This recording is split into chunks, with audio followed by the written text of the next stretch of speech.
পরিচালনা করতেছে আমাদের তাপসী ম্যাম এবং অন্যান্য ম্যামগুলো এবং স্যাররা। আচ্ছা, এখানে পড়ে দেখো, একটা লেখা আছে, একটা জিনিস লেখা আছে, কি লেখা আছে বলো তো? সংবিধান দিবস। কে রচনা করেছিলেন?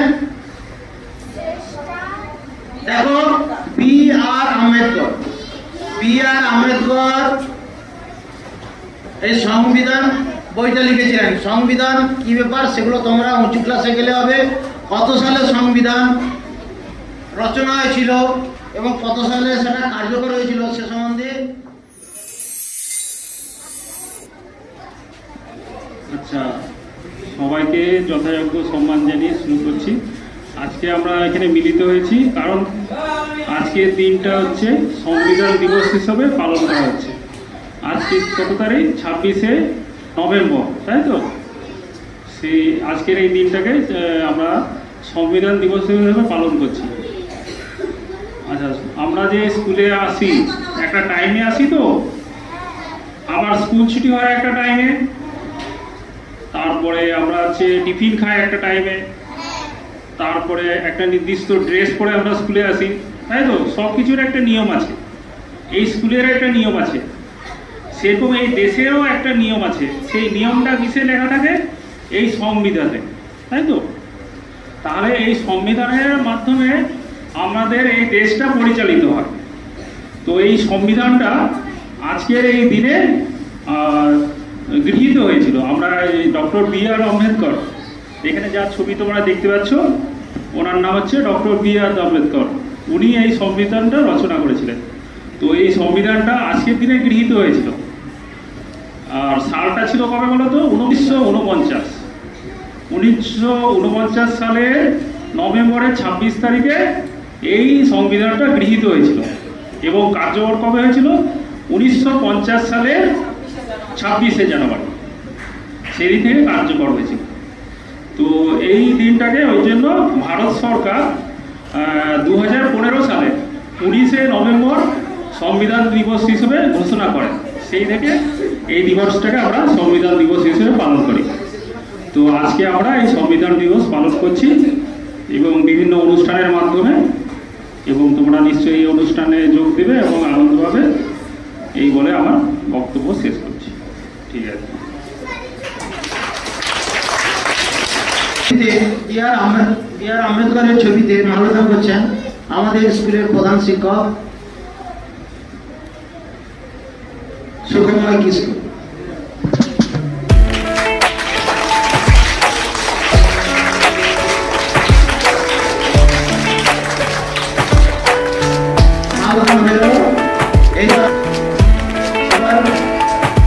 ছবিতে একেবারে সব স্যার দিদিমণিরা আসুন।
সংবিধান দিবস এতক্ষণ শুনলে সবাই বলেছে, এখানে লেখা আছে দেখতে পাচ্ছ সংবিধান দিবস। এই সংবিধান দিবস কবে ঘোষণা করা হয়? 2019 সালে 26শে নভেম্বর আজকের দিনটাকে সংবিধান দিবস হিসেবে ঘোষণা করা হয়। স্যার একটু আগে বললেন আসার, তেমনি আমাদের দেশের নাগরিক হিসেবে আমরা যারা আছি আমাদেরও কিছু নিয়ম কানুন মানতে হয়।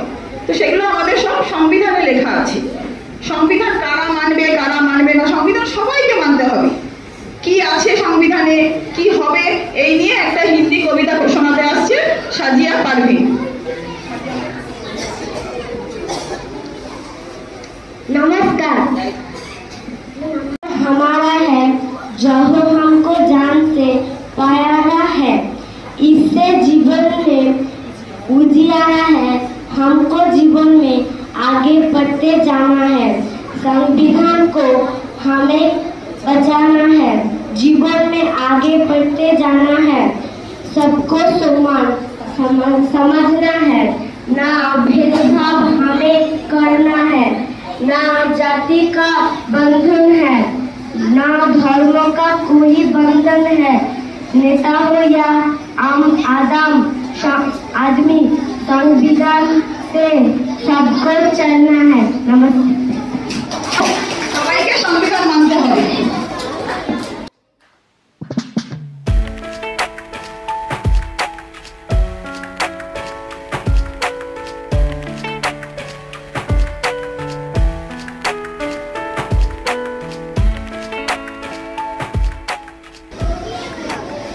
সংবিধানের ৪৫ নম্বর ধারায় শিক্ষাকে অবৈতনিক ও বাধ্যতামূলক করা হয়েছে। তাই আমাদের সমস্ত শিশুকে বই খাতা নিয়ে স্কুলমুখী করতে হবে।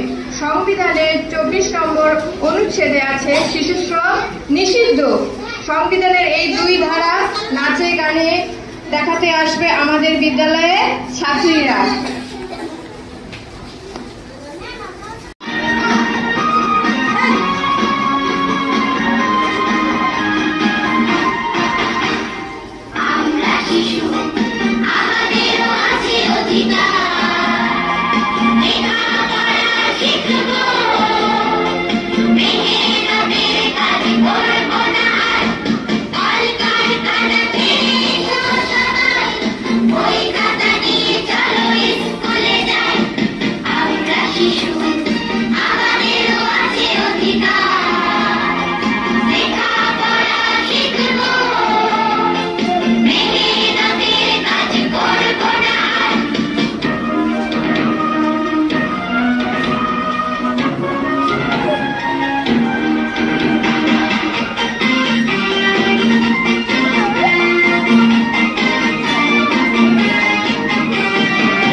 আমাদের দেশকে সুন্দর করতে গেলে আমাদেরকে কি করতে হবে? লেখাপড়া শিখতে হবে, কাজের সময় কাজ করতে হবে, তবেই না দেশ শক্তিশালী হবে। আমরা যদি লেখাপড়া করে শিক্ষিত মানুষ হতে পারি, তবেই আমাদের দেশ শক্তিশালী হতে হবে, তবেই আমরা একটা সুন্দর দেশ গড়তে পারবো। তার জন্য কি করতে হবে? সবার সঙ্গে ভালো ভাব রাখতে হবে।